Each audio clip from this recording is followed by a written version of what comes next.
Problem 33. Find the critical points of the plane autonomous system right here and show that linearization gives no information about the nature of these critical points.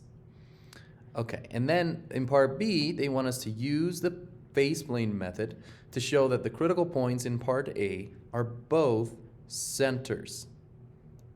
Okay, so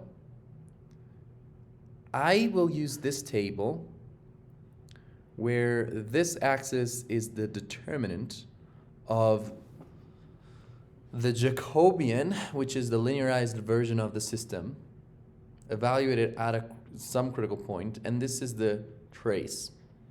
And if that didn't make a whole lot of sense to you, just wait and I'll show you what I mean. So let's go over to MATLAB and let's put this stuff in. So we're gonna start with creating some space here, and I'm gonna say chapter 11.3 exercise 33. This is gonna go away, and I'm gonna clear all output data, clear all old variables, and then what I'm gonna do is I'm gonna define new variables with the sims command, and it's gonna be my x and my y. Then we're going to define the system, and I'm gonna say p of x comma y. That's gonna be equal to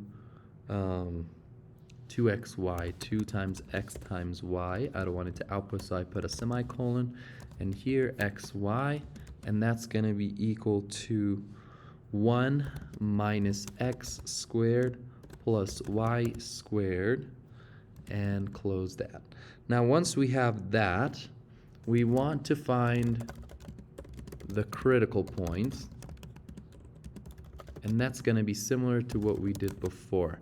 So it's going to be this one, copy here, undo, copy, paste, that has to be equal to 0, and this has to be equal to 0. Now we want to say real and true, but we also want to have here MATLAB know what we're trying to solve for. So we're trying to solve for x and y, and we want that to output in an x sol and a y sol. So once we do that, this should give us the answers for the solutions. And now we're going to find the Jacobian. And so what is it going to be? It's going to be Jacobian command and of j, and now we have to specify, we have to specify j, no, sorry, not j. We have to specify the functions, and the functions are p and q, and we have to specify the variables that we want to substitute in. So we want to substitute x and y, and we get a generic Jacobian. Okay, so let's press Control Enter and let's see where we get. So it's executing. We get 2 critical points. Now let's evaluate the Jacobian at the critical points and find the eigenvalues. So how do you do that? Well, eigenvalues of subs j, what do we want to sub? We want to sub, let me see what, forgot how the command works. So if you forget how the command works, you can go over here and type help subs. And I think that's why it wasn't giving me a hint here. Okay, now it's even telling me here. If you go to command subs here, it'll tell you how everything works. Replaces old with new in the symbolic expression and so on. So here now I know I have to put the thing that I'm trying to substitute. Now the old, that's going to be my x comma y, and I want these in square brackets, x comma y, and the new is going to be x sol 1 y sol 1, because remember these are paired. This first one goes with this first one. And then I want to do this again for 2. And I'm going to call this eigenvalue 1 and eigenvalue 2. Now, if I use this, what happens is that we're going to get the eigenvalues. But I actually want to look at the matrix before the eigenvalues. So let's just say that we don't do this. We just say matrix 1 here and matrix 2 here. And then we have an extra parenthesis here. So then what happens? Then we're going to get these two matrices.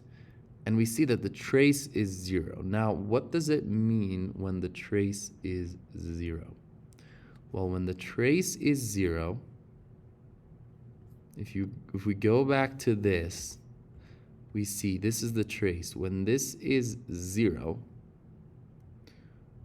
we need delta to be greater than 0 if we want to classify them as a spiral. But if t squared is equal to 4 delta, then we're doubtful over here and we can't classify them. So let's see how this plays out. What is the determinant of this? Well, this is positive 4. Well, yeah, because negative 2 times 2, that's negative 4. And we're subtracting it, so it becomes positive 4. And that's the same thing. So the problem says that we have to show that linearization gives no information about the nature of these critical points.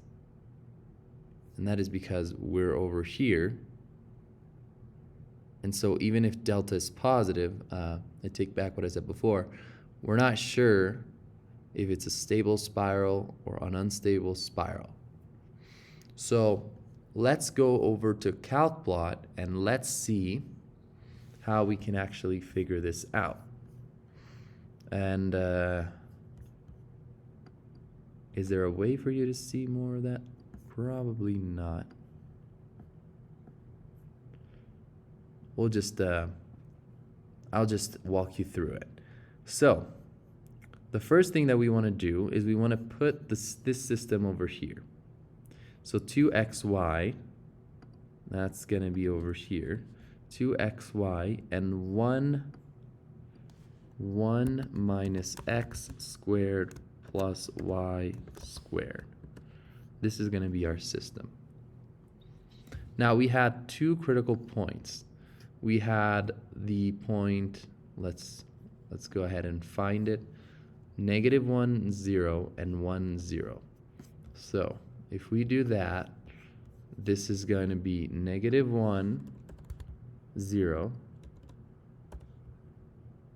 and I already forgot the other one, and 1, 0, and 1, 0. So now we look at these 2 points and we see, hey, these are centers. Because you see how we're not getting any closer to the solution, but we're also not walking away from it. These are centers. And this is from the old point. This is not a critical point here. See? This is pretty satisfying, right? So we could not really classify it with this.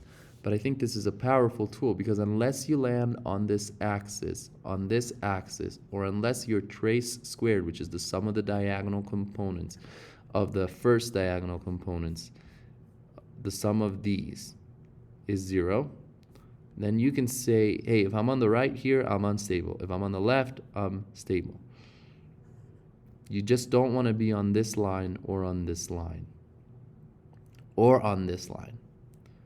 But what are the odds of being on those lines? Well, not always, but sometimes, like this case, it happens. I hope this was useful, and I'll see you next time.